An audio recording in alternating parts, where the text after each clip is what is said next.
ইসলাম ছাড়া অন্য কোনো কিছুতে যে ব্যক্তি সমাধান তালাশ করে তার কোনো কিছুই আল্লাহ কবুল করবে না। আর এই ব্যক্তি কিয়ামতের দিন আখিরাতের ময়দানে হবে হায় হায় কোম্পানির ম্যানেজার।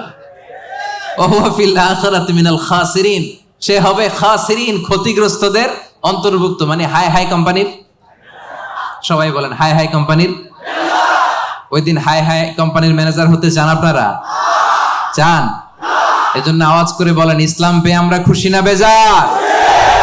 সাইয়েদনা ওমর ফারুক বলতেন, নাহনু কওমুন আ'আজ্জানাল্লাহু তাআলা বিল ইসলাম, আমরা এমন এক জাতি যেই জাতিকে আল্লাহ তাআলা ইসলাম দিয়ে সম্মানিত করেছে।